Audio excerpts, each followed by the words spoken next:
सुधांशु जी, अब सवाल यहां पर यह है कि औरंगजेब की कब्र को लेकर कई लोगों की मांग है। आप ही के बीजेपी के कई नेता हैं, विधायक हैं, एक तो महाराष्ट्र सरकार में मंत्री भी हैं, वो कह रहे हैं औरंगजेब की कब्र नहीं होनी चाहिए, हटा देना चाहिए, तोड़ देना चाहिए। सुधांशु जी को क्या लगता है, हटा देना चाहिए? इसमें देखिए दो चीजें हैं। पहली एक टेक्निकल बात यह है कि वो आर्कियोलॉजिकल सर्वे के कंट्रोल में थी, मगर 1973 में उस पर वक्फ बोर्ड ने दावा कर दिया है। अब वक्फ बोर्ड एक्ट आपने ऐसा बना रखा है कि जब तक वक्फ बोर्ड के 2/3 लोग उसको विड्रॉ न करें तब तक वो दावा है। तो आज की डेट में डुअल जब सबको हकीकत पता है, टेक्निकलिटी पता है, तो फिर ऐसी मांग क्यों उठ रही है? मैं वही तो बात कह रहा हूं ना, लीगल पोजीशन ये है कि आज की डेट में एएसआई डायरेक्ट उस पर एक्शन नहीं ले सकती, क्योंकि वक्फ बोर्ड का भी क्लेम बना हुआ है। और आप देखिए साहब कितना मजेदार है। देखिए इस देश में कैसा कैसा मजेदार काम किया गया। वक्फ बोर्ड के एक्ट में यह प्रावधान किया गया कि किसी संपत्ति के ऊपर दावा होगा तो नॉर्मली 12 साल की टाइम ड्यूरेशन होता है। जो वकील है उनको पता होगा कि अगर आप ये किसी प्रॉपर्टी पे क्लेम है, अगर 12 साल तक क्लेम नहीं किया तो पूरी तरह समाप्त हो जाएगा। वकील साहब को भी पता होगा, जज साहब को भी पता होगा। मगर वक्फ बोर्ड में वो 12 साल की लिमिट हटा दी गई। अब सुनिए वो कितना पीछे ले जाई गई।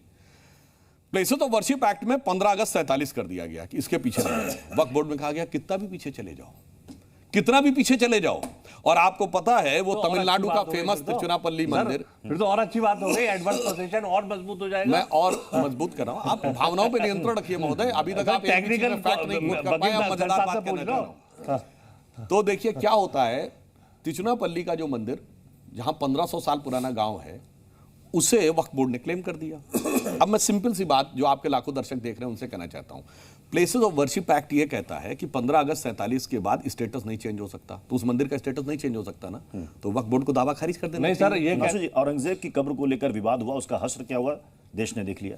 नागपुर में दंगा हो गया। नागपुर वो जगह जो संघ का मुख्यालय है। आपको नहीं लगता कि अगर विवाद आगे बढ़ता रहा तो हो सकता है ऐसे नागपुर देश के अलग अलग जगहों पर भी हो जाए? जब से आजादी के बाद जो मानसिकता पनपा के रखी गई उसका ही यह दुष्परिणाम है। अन्यथा मैं सिर्फ सिंपल सी बात कहना चाहता हूं, केवल 80 साल पहले जो जर्मनी में हुआ, आज कोई जर्मन नहीं कहता कि Adolf Hitler, Hermann Goering, Rudolf Hess, Adolf Eichmann मेरा आइकन है। तो 500 साल पुराने वालों के लिए दंगा क्यों हो रहा भाई?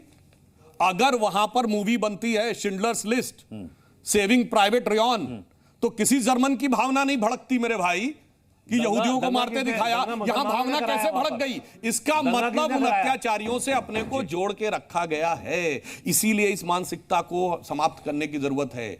मुस्लिम समाज में एक से एक अच्छे लोग हुए मिडिवल एज में। बताइए, ये सो कॉल्ड सेकुलर दलों को मैंने कभी देखा? उनके शेख मोहम्मद इब्राहिम रसखान, ठीक, आलम शेख, मलिक मोहम्मद जायसी, अब्दुल रहीम खान खाना, बताइए कभी किसी को जाते देखा है? अरे सर, उनकी कब्रों पे जिसको आप जिसको सो कॉल्ड गंगा जमुनी तहजीब कहते हैं, उससे मतलब नहीं है। एक सेकंड, एक और सवाल पर आ रहा हूं जिस पर सबसे ज्यादा बहस छुड़ी हुई। आखिर बाबर को हिंदुस्तान किसने बुलाया? राणा सांगा ने बुलाया या बाबर खुद ब खुद आया? बाबरनामा में दो उल्लेख हैं। एक, इब्राहिम लोदी के गवर्नर दौलत खान लोदी ने बुलाया, और बाबरनामा में यह लिखा है कि बाबर ने राणा सांगा को मदद के लिए लिखा। राणा सांगा ने बाबर को नहीं लिखा। और दूसरी बात, बाबर को राणा सांगा क्यों बुलाएंगे? बैटल ऑफ खतौली में उन्होंने इब्राहिम लोदी को हराकर उसको बंदी बना लिया था। फिर उसके बाद वो हरजाना दे के छूटा, और गुजरात और मालवा दोनों के सुल्तान की कंबाइंड फौज को हराया था। क्या बात करने लगते भाई, जिसको हरा के बंदी बना चुके उसको बुलाने के लिए आएंगे। और मैं एक और बात कहना चाहता हूं, ये सब क्यों बोला जाता है, कारण क्या है?